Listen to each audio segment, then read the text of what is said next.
Hello everybody, you are on the Tom Colohue channels and you're watching me, Tom Colohue.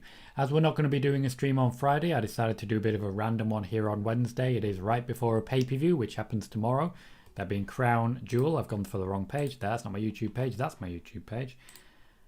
Tomorrow is Crown Jewel. I will not be hosting a watch party, I will not be watching it, I'll be out to dinner with someone far more important than watching Saudi shows. So instead I'm going to do a preview here.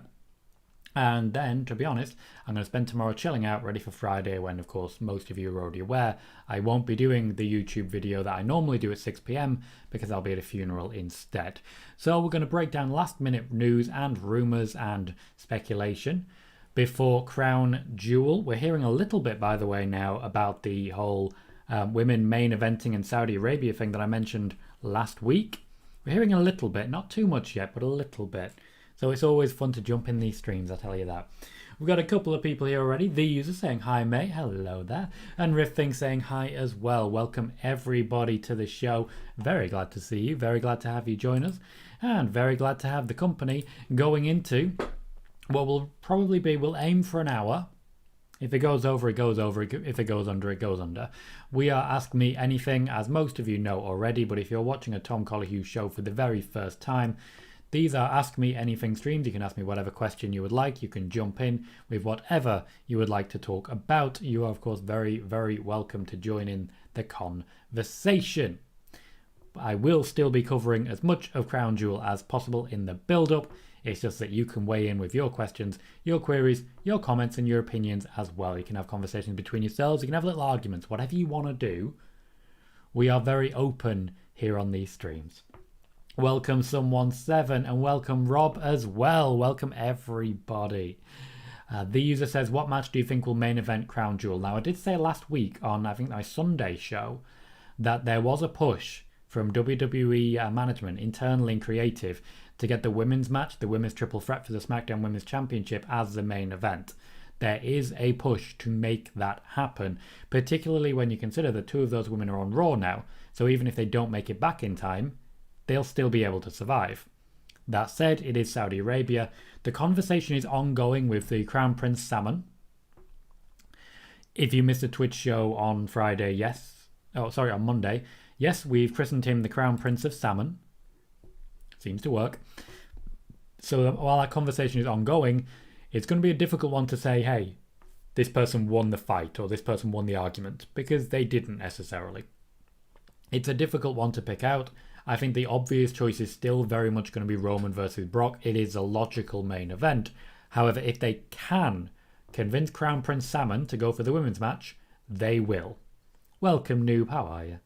Riffing says, I have an idea to create a pro wrestling based YouTube channel inspired from other wrestling YouTube channels. Should I dedicate my time in that? That depends, Riffing. Tell me a bit more about what you plan to do, because my general advice when it comes to YouTube channels, a lot of people are talking, not many people have much worth hearing. And that's the main difference. That's the main difference when it comes to stuff like YouTube channels. You've got to have a reason for people to tune in. And if you can't think of one, it might not be worth trying. That's what I would say in that regard. If you can think of something, then let's talk. And I'll do whatever I can to help out, mate. Rob says, Tom, Sasha's The Bump interview was a lot more calm and, shall I say, babyface. Do you sense her turning soon? I've heard from mutuals who've attended live events that she's been working babyface. There may be a reason that she's working babyface based on her opponents. I do think she's going to change soon, but I don't think she's going to be in the championship picture immediately. So I think she'll head that way. Sasha, for me, has reached that level where she doesn't need to be face or heel. She can just be Sasha Banks, and that's perfectly believable and perfectly fun. Absolutely perfectly fun. So I think she could be both, at least to start with, as she gets people over. If you're going up against Charlotte Flair, though, you're sort of automatically the babyface because of how hated Charlotte Flair is. While I'm on this topic, actually, thank you, Rob, for bringing this up.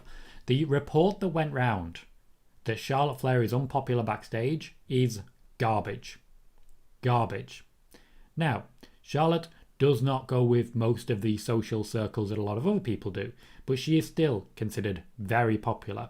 She's still particularly popular with a lot of the women, and when it comes to the men, she has her own friendship groups. It's literally, that's the whole thing. She has her own friendship groups. So does Becky. The report that she's not popular backstage, garbage.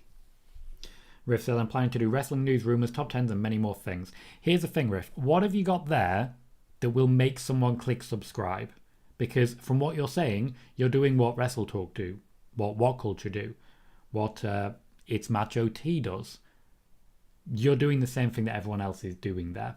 So it's a very difficult line to toe. I'm able to present things differently, some in-depth analysis, some clips from Twitch shows and the like, and that is why people sign up, as it were. And also these live shows, what I do first and foremost is engagement, Q&As and the like. So have a rethink, Riff, because if that's what you're going to do, I'm going to be honest, I wouldn't. You will not succeed. Doesn't matter who you are. 90% of any sort of job like this is presentation, knowing what you bring to the table. And if you look at any guides online as to how to achieve success on Twitch and YouTube, the first thing they say is if you don't have a clear plan and if you're not in this for the long haul, don't start. Someone 7 says, do you think there's going to be a pre-show match? The pre-show match has been announced as the Usos versus the what are they called? Hurt Business.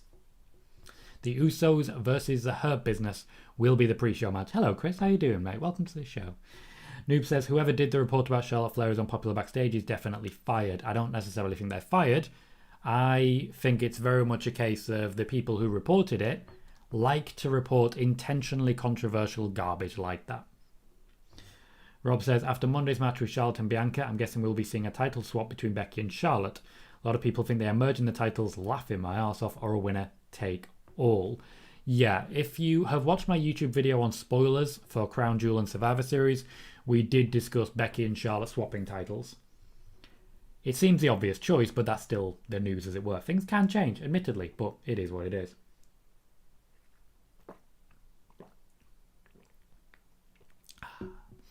Randy says, sup Tom, sup yourself. Do we see any surprises tomorrow? Honestly, no. My expectation is that the biggest surprise will be a victory for Goldberg.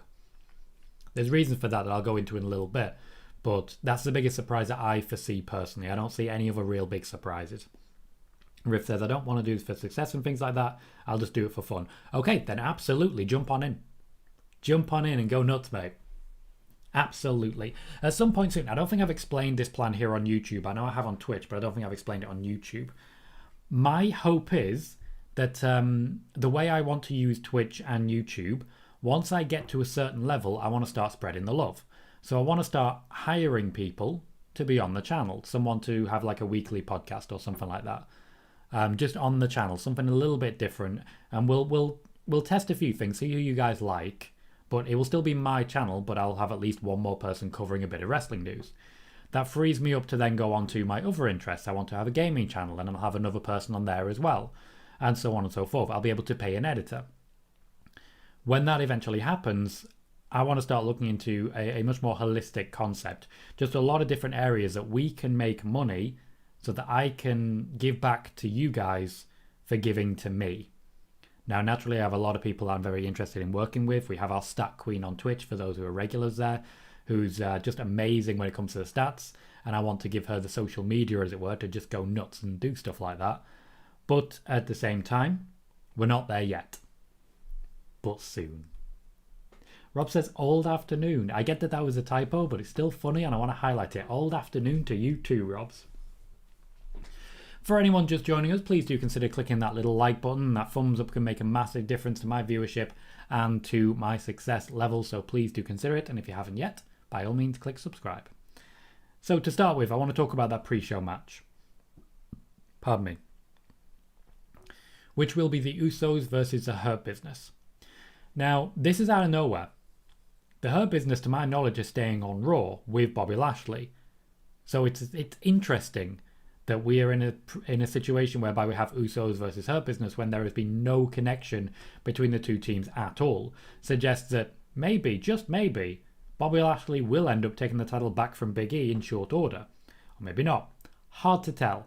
It's confusing, but it should be a good showcase match. And just a worthwhile showcase match, because we may not see these four compete ever. Ever. We might not see it. So it's nice to have something a little bit different. And because it's pardon me. Throat suddenly went very dry.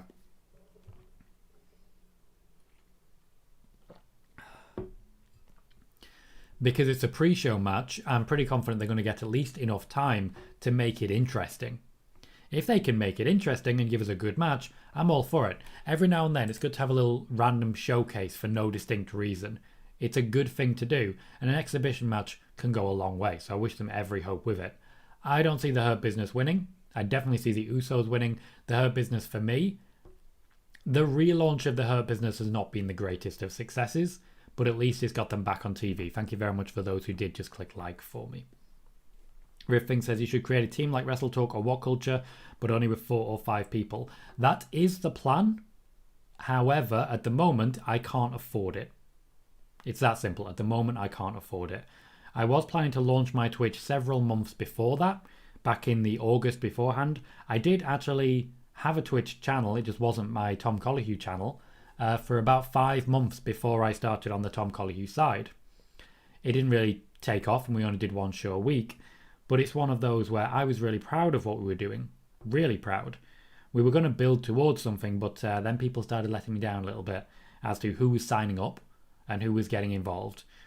The people who did sign up were incredible people doing great work, but I was unable to convince others because I couldn't promise any money. Once I get to a level at which I'm making money from YouTube and from Twitch, I want to share that. I absolutely want to share that. So that's the plan.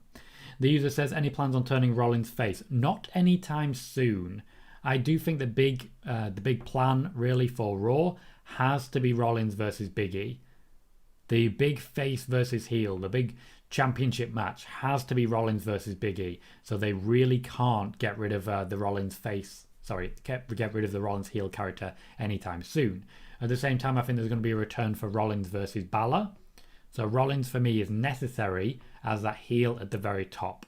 Becky Lynch, I'm not sure. I think she's probably going to go more towards face going forwards once she's completed her feud with Bianca Belair.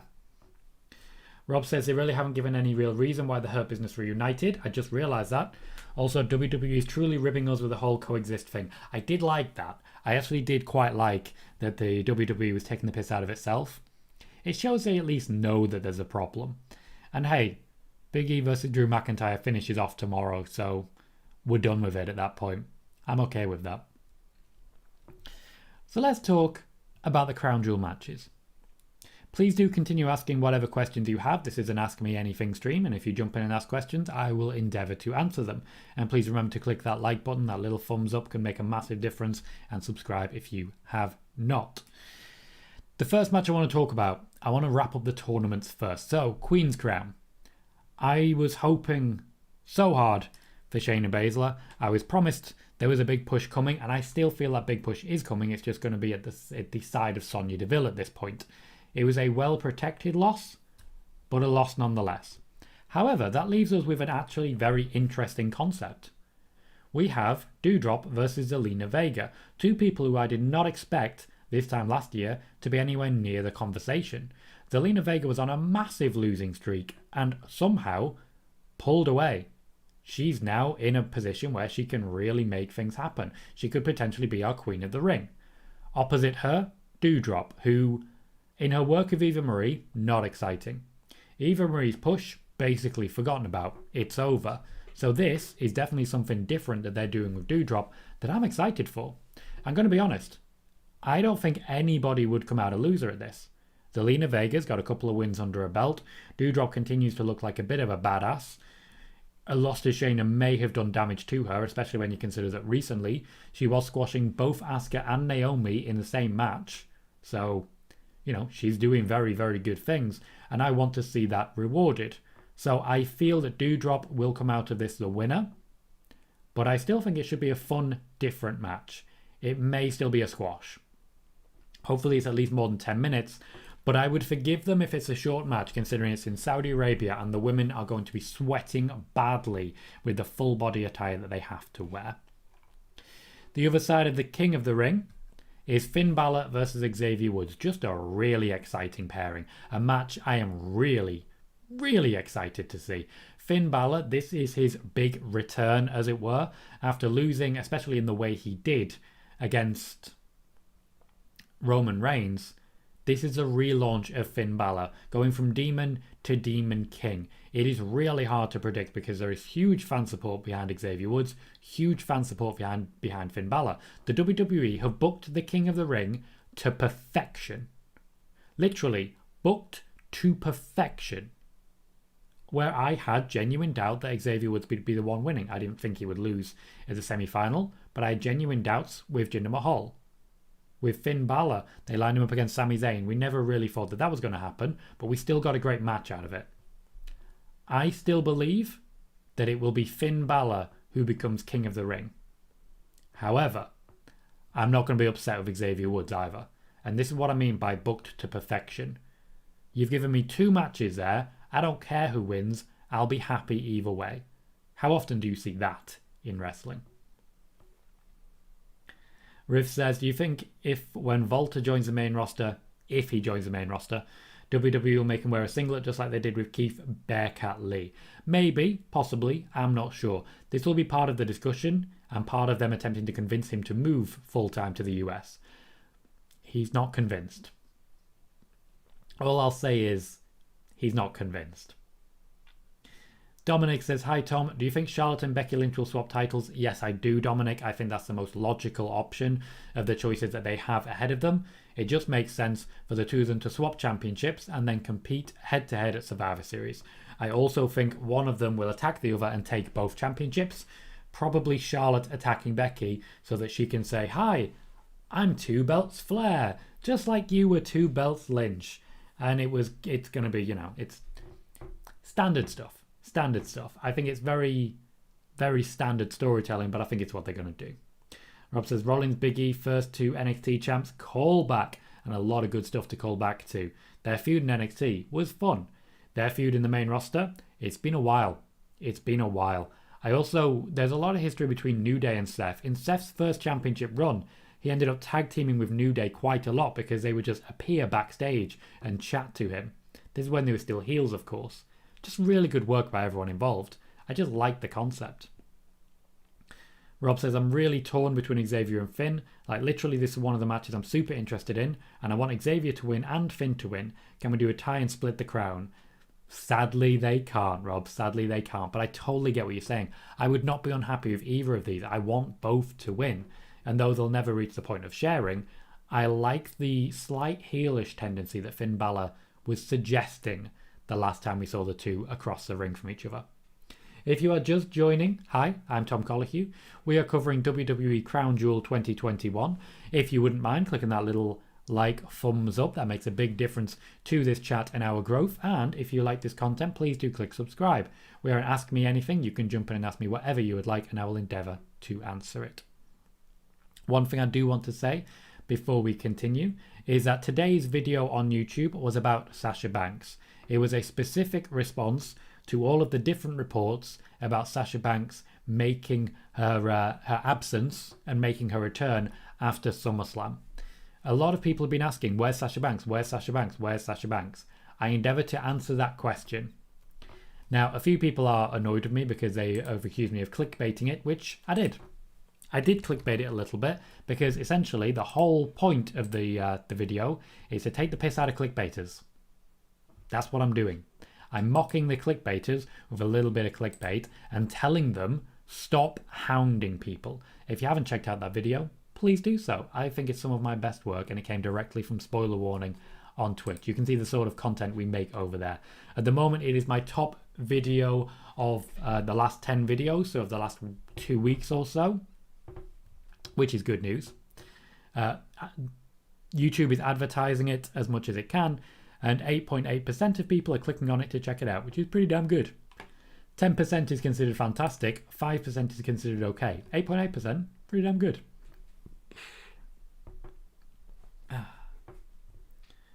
Young Drizzy, welcome, mate. It's been a while since I've seen that name. Says Mandy Rose for champ. I genuinely think there's a high possibility of it.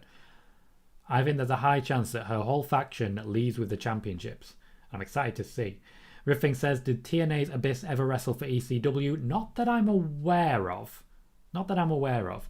Chris says, I'm predicting Xavier Woods would win the King of the Ring. I would like that. I would like that. Tell you what, I'll do a poll. Can I do a poll? I can do polls. It's been a while since I've done this. Who will win the King of the Ring? Xavier Woods, Finn Balor. Poll is now live. It may be live now. It's taken a moment to charge, as it were. So, by all means, vote in the poll. Let me know what you think. Riff says, I think that WWE will just simply change the colours and the names of the belts and will keep on the current champs. No, they will swap the belts over. They will literally do the handover of the championships between the two. Rob says, Big Time Bex, Queen Doudrop sounds like a fun feud down the road. That could be. I think that could play out really, really well. There's a lot of people right now who could be really good competition for the top female stars. Especially when you consider that if you're a face in the women's division right now, you have nothing but potential opponents. Nothing but potential opponents. So Doudrop could go high and fast. And Rob says, speaking of Sasha and Becky, are the WWE upset with them because of the ratings numbers from Friday? No, they are not. The WWE are not upset at all. I know we've heard a lot of people say that the ratings are a big conversation, like a big conversation backstage. This was true between the talent, between the wrestlers. It was not true of management. It was not true of production staff, as Hurricane Helm suggested. It was true between the talent. So that, I just want to clarify that point. It is the case that it was a big conversation topic, but it was not the case that it was a conversation topic between the management. Also, I don't think anyone would be upset with Sasha and Becky because they won the ratings. WWE SmackDown had more viewers than AEW Rampage. When it comes to the demographic, yes, they lost in 18 to 49, I think it was. But when it comes to ratings, they absolutely destroyed AEW. So Vince looks at things differently to a lot of people. Still talking about Crown Jewel. Let's talk Mansoor versus Mustafa Ali. And I've got to be completely honest, I don't think this is a question at all. I think it's very clear who's going to win this. I think it has been since the time they decided to have a match. It's Saudi Arabia. Mansoor was always going to get a big name victory. And even though it's not the biggest name, I feel it will be the best match. Honestly, I think this is one of the best potential opponents that Mansoor could have. Both in a sense of the Saudi Arabian crowd are going to fucking hate this guy. And also, it's just a high quality match. It's just a very, very high quality match. Mansoor for me takes this one. I would like to see the tag team continue. It's been suggested in these chats and these streams that the tag team could continue with Mansoor having earned Ali's respect. I'd like that. I would very much like them to be in the tag division competing as face duo against the Usos. That for me would just be great fun. Absolutely great fun. Cade Skelton, welcome to the show, says the WWE has a proclivity, good word, to book some curveballs and swerves at these pay-per-views. What is the biggest curveball you expect at Crown Jewel? Now, at Crown Jewel, I'm not entirely sure that's the case, because there aren't that many surprises that I can really think of outside of The Undertaker winning a trophy that he's definitely not showing off in his home. The Greatest Royal Rumble was basically a glorified house show, and honestly, here's the thing. I can't really comment on this because I haven't watched any of them since that first one. Titus World Slide is basically the last thing I can remember about the Saudi Arabia shows. I don't watch them. So I can't really comment on that. But the biggest curveball I expect is the Goldberg win. I don't think there's going to be any big surprises here. I'm going to wrap up the poll. Xavier Woods a 56% lead when it comes to the King of the Ring. So it's actually a lot closer than I expected there.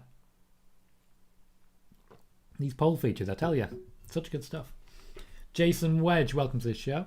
Oh, you're already here. I've seen you a bit earlier. My apologies.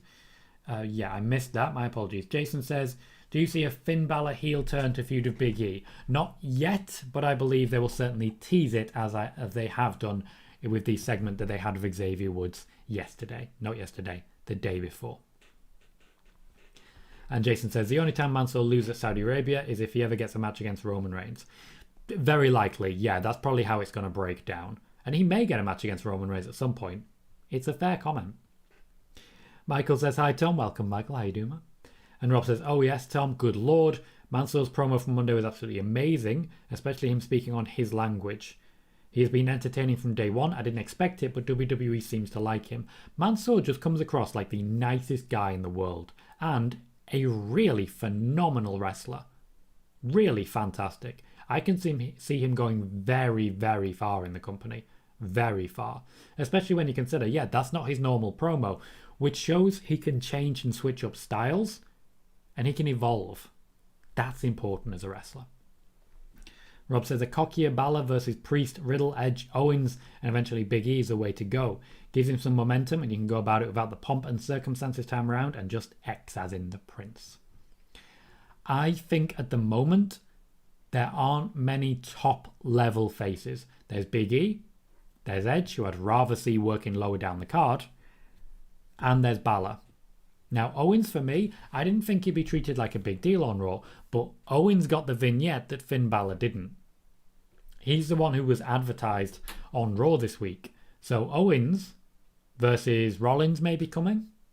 Owens versus Lashley, I feel, may be coming, and that I'm excited for. And yeah, Owens versus Big E, very possibly. I feel now, having seen the vignette that they made, that Kevin Owens might get a shot at the actual championship on Raw, whereas he would never have got one on SmackDown again. And Chris says, I'm predicting that Mansoor will win against Mustafa Ali. I won't even do a poll on that one. I feel that one's a bit of a foregone conclusion.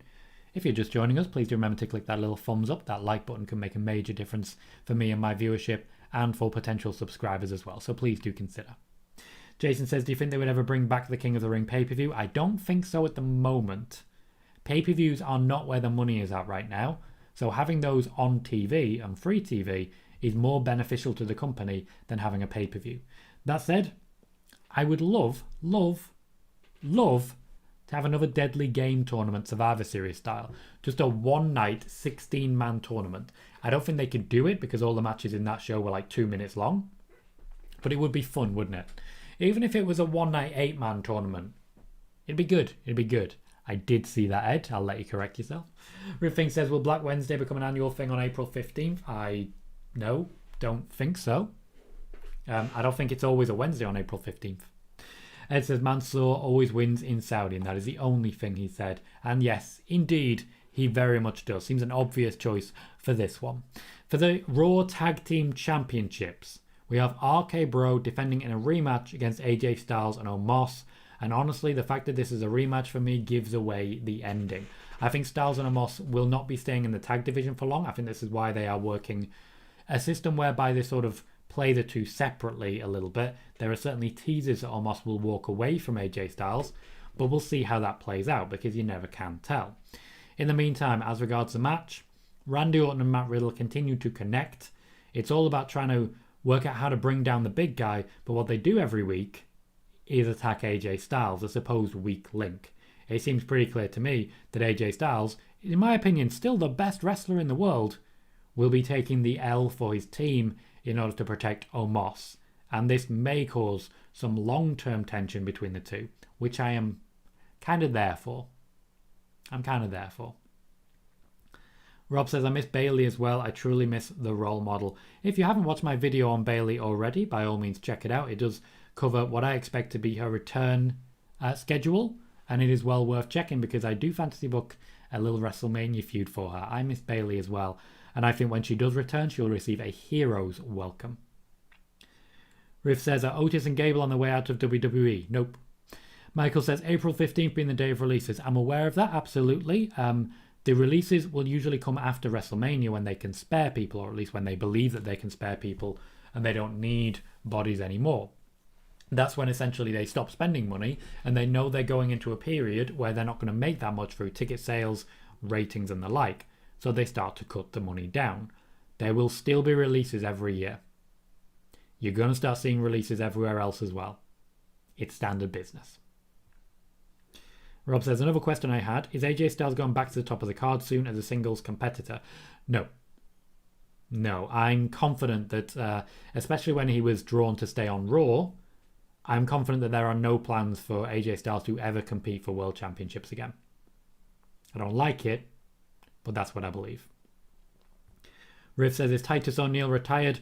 Nope, he's just very rarely used. He's mostly used as an ambassador right now instead of as an active wrestler. Rob says, same on Bayley, and yes, big face return. I see this very similar to the Triple H return before the Royal Rumble in 2002, where she could just walk in, flex a little bit, say, I'm in the Royal Rumble, and you'd have to say face. because, gotta be honest, I'd be screaming my little heart out. Just screaming my little heart out. With pride, with no dignity, and with an absolute shameless attitude. I have RKBro retaining here. I believe the rematch is simply a bit of a time killer until the draft and when they decide to have the actual feud. I do think Mansoor and Ali were being considered for this, but something may have changed the WWE's mind. We have Hell in a Cell between Seth Rollins and Edge, hopefully to finish the feud, especially when you consider they are both moving to Raw. Seth Rollins has history of Hell in a Cell, as we well know. Edge also has history of Hell in a Cell, and in fact, Extreme Rules, Elimination Chambers, that's what I was going for, Elimination Chamber, and of course, TLC. As much as I would love to see these two in a TLC, because I just think it would be a hell of a lot of fun, this Hell in a Cell should be their magnum opus, their crowning glory, and Seth's coming off the cell. There's my first prediction. Seth Rollins is coming off the cell. But I do think that Edge is winning.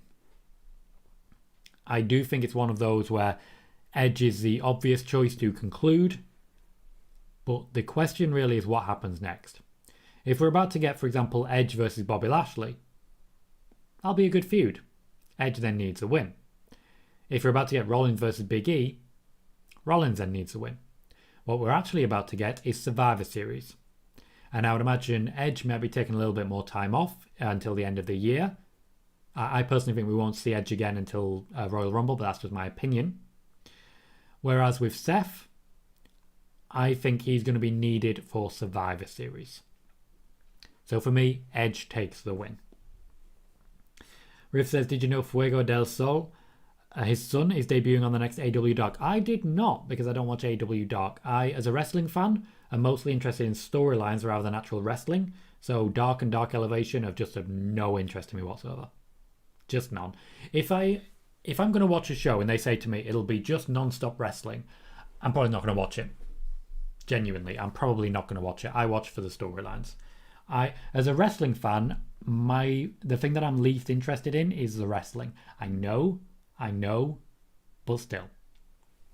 Rob says, Edge versus Rollins, oh my god, chef's kisses. This has been the most perfectly booked feud. It deserves this big blow-off. I've enjoyed the feud. I think this version of Edge is considerably better than what was happening with Daniel Bryan and with Roman Reigns. I think this version of Edge is sort of perfect, sort of exactly what I was looking for. Now, I think with both Edge and Rollins, they're not evolving, they're not changing, they're not really gaining much anymore. So I would like it to wrap up, as it were, but still fun, you know? Still a fun watch, still worth checking out. And hey, the matches have been fantastic. Michael says, do you think Hell in a Cell match will get too violent? No, because I think they're just basically doing everything they can to get the front rows interested and not just, doing backhand deals. The front row is always a painful watch. Hey, Ella, how you doing? Ella J says, hi, Tom. Just wanted to quickly hop in to say I hope you're doing well and keep up the great work. Thank you so much, Ella. I've been meaning to reach out again for a little while and just say hi and check in to see how you're doing. I apologise for being a little bit shit lately with actually reaching out and checking in on people. But I've definitely been keeping track of your tweets and following what you've been up to. And my God, you've been nailing it recently. Absolutely nailing it. Ella J of a Wrestling Gal podcast. For those who don't know, a Wrestling Gal podcast, just a hell of a lot of fun. Just a really conversational interview, asking questions that nobody else asks. And you feel like the people being interviewed open up so much more because of the style that Ella's got. I can only highly recommend her work. Slightly misspelt my name. Oh, that wasn't meant to be my name. Okay. I had a whole bit that was about to come out. I was going to start singing a Eurovision Song Contest song that was sung by Israel way back in the day. Won't go into it further, but I reckon you'd actually quite enjoy it if you haven't already heard it. Rob says maybe they can show her doing a little rehabbing too. It's a beautiful day. Bailey, I think absence makes the heart grow fonder. I think if you're going to embrace the face turn, as you should, do not show her at any point. Do not announce her return at any point. Just have her walk through the door, let the crowd do what the crowd wants to do. Because I, for one, for Bayley, am screaming my little heart out. Cannot wait. Jason says, do you think The Miz versus John Morrison will be a good feud? I think it's already over, mate. I think the changes that they're making to John Morrison suggest that they are moving him away from The Miz.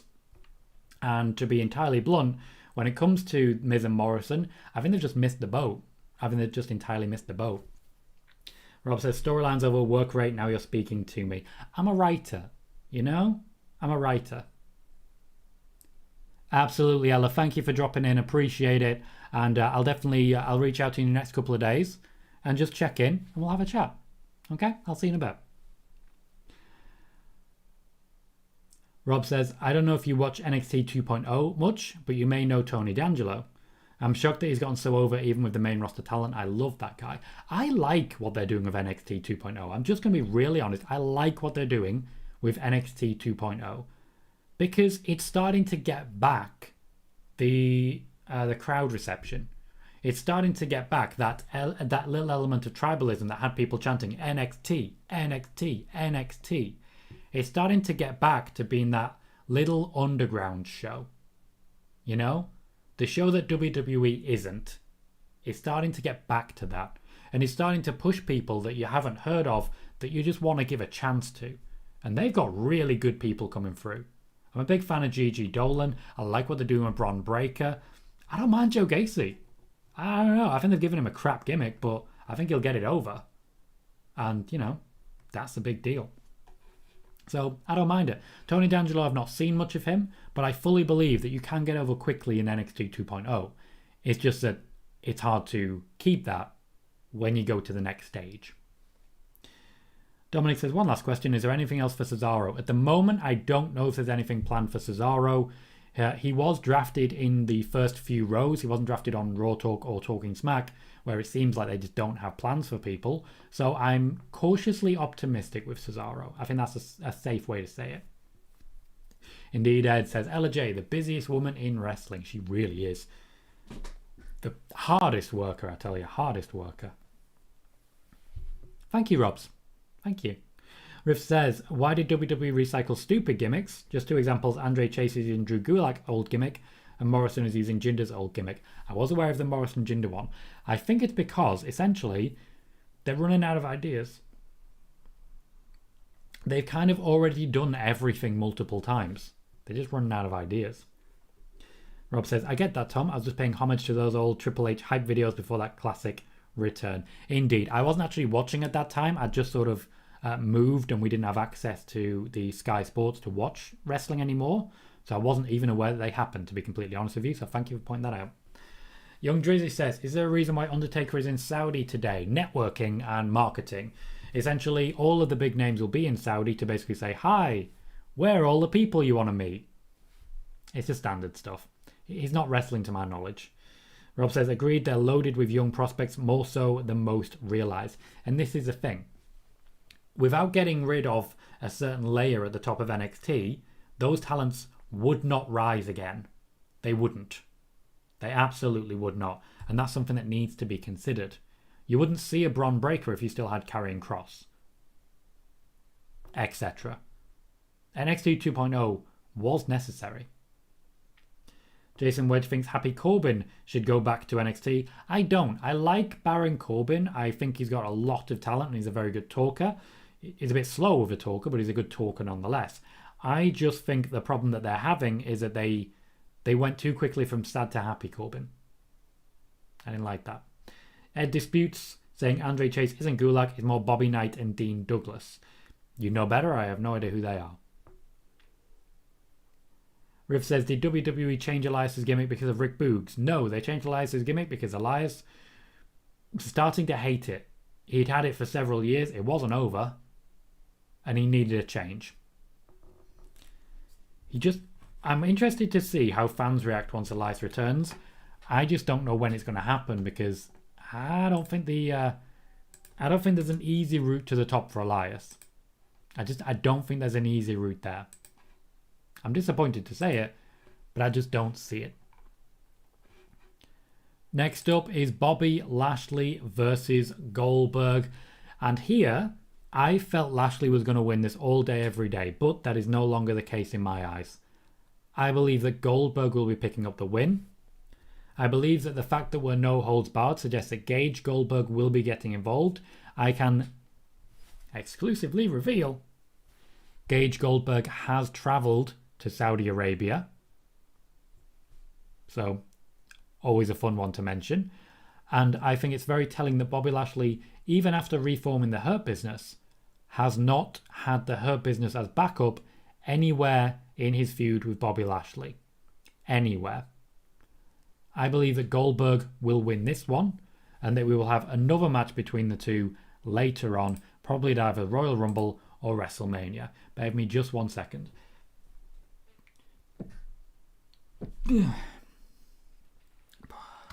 Sorry guys. I'm going to do another poll. Who will win No Holds Barred? I mean, you remember when they had that No Holds Barred interview? That was amazing, wasn't it? That was so cool. Goldberg or Bobby Lashley? Who do you guys think is going to win between Goldberg and Bobby Lashley? Pardon me. Sorry, guys. Between Goldberg and Bobby Lashley.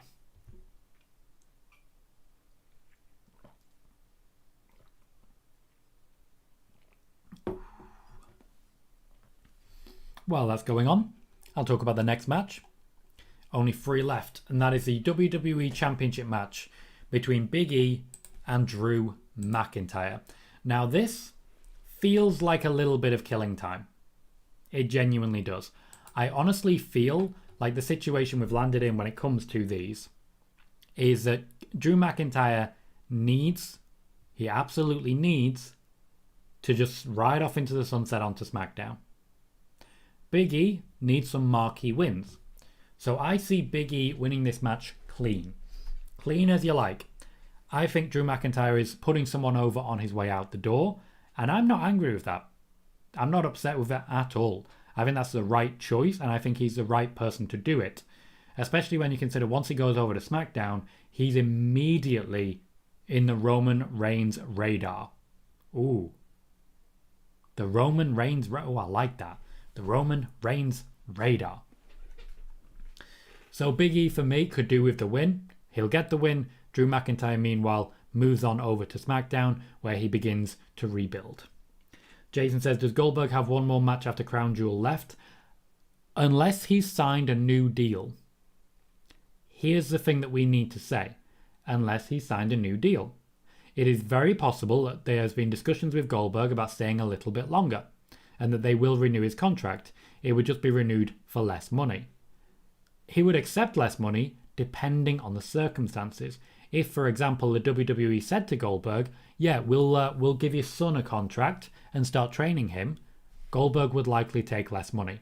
After all, that's what happened with Rey Mysterio. Rey Mysterio was far too expensive for the WWE to sign, and then suddenly he was available because they promised to give his son a contract as well. That was the deal. That's how they got him, and I believe that could be how they get Goldberg to a new deal as well. But hey, if he has one more match left, it could certainly be the finale of Goldberg versus Lashley.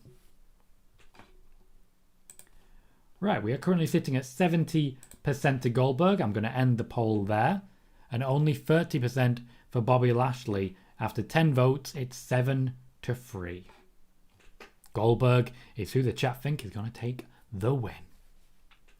Riffing says, oh, sorry, I missed a couple of people. Young Drizzy said, Toxic Attraction is really the attraction. Can't wait for them to win the titles, hopefully.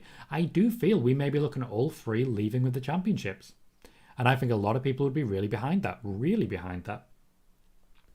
Riffing says, why does the WWE rarely call up wrestlers from NXT UK and 205 Live too? There is no wrestlers independent to 205 Live. They're all just NXT wrestlers. And 205 is not even closely related to what it was actually designed for. When it comes to NXT UK, NXT UK is too far away. There are travel restrictions preventing people from travelling from the UK to the US at the moment, which is why Volta is still in the US after his match at the SummerSlam area, around SummerSlam TakeOver. I can't remember which one it was, or what they called it. Ed says, are you doing any NXT content next week? Unfortunately, I just won't be able to. I'd like to consider it. I'd like to do maybe a live preview. So Ed, if you're interested in that, let me know. We can try and sort something out. But I don't think I'll be able to do a watch party. I don't think I'll be able to. It'll be one of those where I'll kind of have to see how I feel. Because of the nature of it. I'll just have to see how I feel. Plus, of course, Ed, you will be hosting for Love Wrestling, won't you? So I won't necessarily have you for the whole show. I have to think about these things now. You're a pro. You got offered a better gig. You're a pro. So we have to think about these things as well. So I'll have a think. I do feel that I won't be able to do both Raw and NXT. But it depends. If I wake up on Tuesday and I'm feeling alert and ready, I might go for it. Or just have a really long nap early in the day. That'd be cool.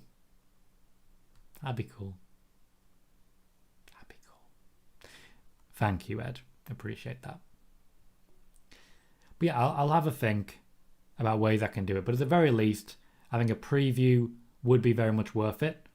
So if you're available to do that, we could do a 10 p.m. show. So like now, but on Tuesday.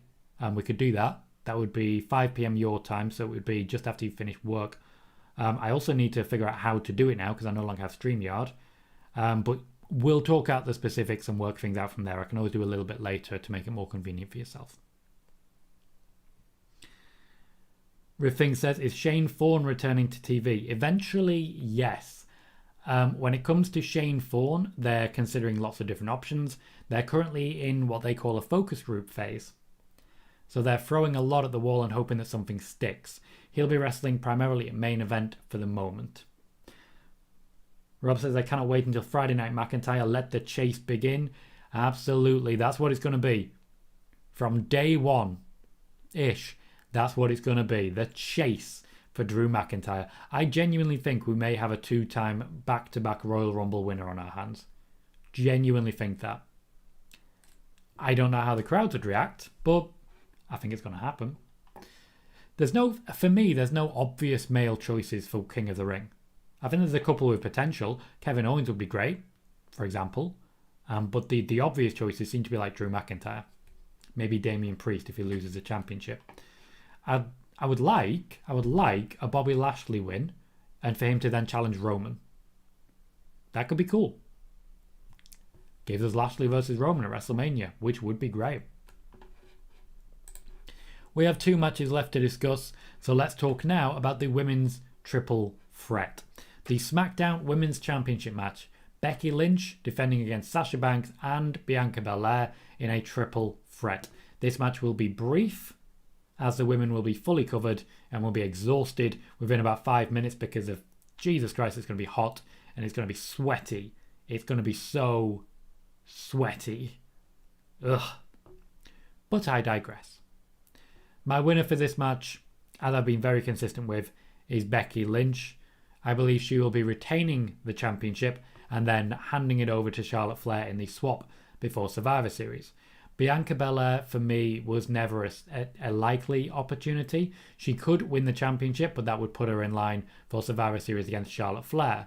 We've seen her for 2 weeks in a row taking on Charlotte Flair, once for the championship. And yes, while it was inconclusive at both occasions, I do feel that this is a match we've seen plenty of and we don't need to see again as soon as Survivor Series. So I don't think we'll get it. When it comes to Charlotte versus Sasha, that would confuse a lot of things, because then surely Charlotte would just be surrendering her championship because Sasha would be the rightful SmackDown Women's Champion. Logically then, we are looking at Charlotte versus Becky for Survivor Series, which means Becky Lynch would be the big win for the Crown Jewel triple threat. Riffing says, was 2008 the most important year in pro wrestling? I have no idea what happened in 2008 that would make you think that, Riffing. I wasn't watching at the time, I don't really recall. I would say the first appearance of The Shield was a big moment, I'll say that. I'm not sure. Michael says Bianca versus Charlotte would be so much better, but we have seen it. I know a lot of people aren't big fans of the idea of having Charlotte versus Becky again, but they do deliver really high quality matches. I don't mind it, especially when you consider we're not likely to see it again for a very long time. And of course, we are going to see Becky versus Bianca. We are going to see Charlotte versus Sasha. We got options. Jason says, I think Liv Morgan will win the Royal Rumble and get her WrestleMania moment when she wins the championship. It will be like Kofi Mania again. It won't, mate. I'm sorry to say it won't. Kofi Kingston had years behind him with one of the most popular factions in wrestling history as well when it comes to the New Day, with Xavier Woods and Big E really boosting him as well. Kofi Mania also had the hatred of Vince McMahon. Vince did everything he possibly could to get Kofi Kingston over. Literally, personally. I'm going to be honest with you. Liv Morgan does not have that sort of pull. She doesn't. She's over. She's popular. I still think Bayley or Shayna are more likely. And Rob says, I'm interested in the team captains for Survivor Series for SmackDown and Raw on the women's side.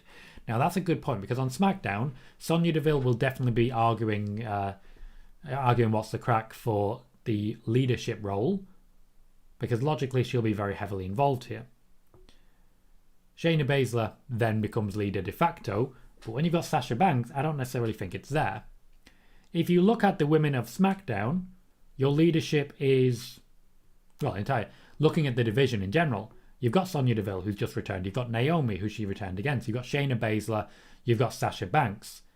Even just in those four, before you even add a fifth, which could be Liv Morgan, couldn't be Liv Morgan. Liv Morgan's on Raw now. Could be Toni Storm, for example. They could do a lot of good stuff with that collection of people. On the Raw side, we have Bianca Belair. Becky Lynch won't be a factor, but we have Bianca Belair. We don't have Alexa Bliss. After that, there's a drop until we get to, for example, Doudrop. I think it's a pretty significant drop between the top and the bottom there. So the SmackDown women, they just have more to them. Just more to them. Especially when you consider as well that they have Xia Li. They have expanded their collection of women as well with B-Fab from Hit Row. They've got a lot behind them. Michael says, gotta say, I'm not much of a fan of the whole brand versus brand for Survivor Series. It's like all the faces and heels like each other for a few weeks. Yeah, the Survivor Series concept I like. Not the brand versus brand per se, but the fact that it is matches you're not going to see at any other point. Consider, for example, Damian Priest versus Shinsuke Nakamura.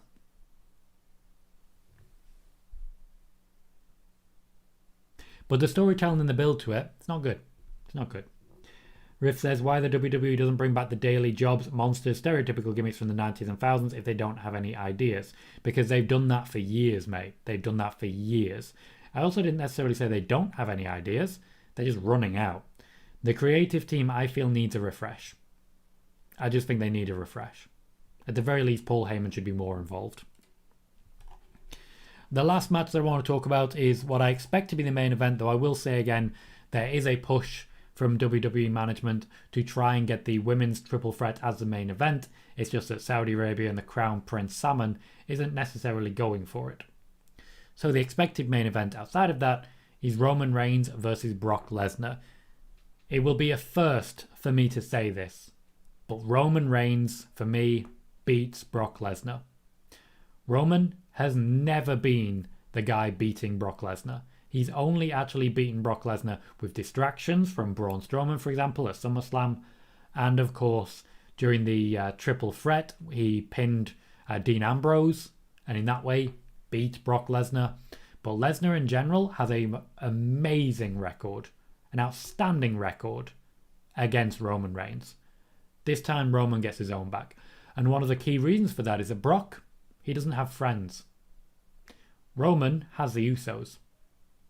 Roman has Paul Heyman.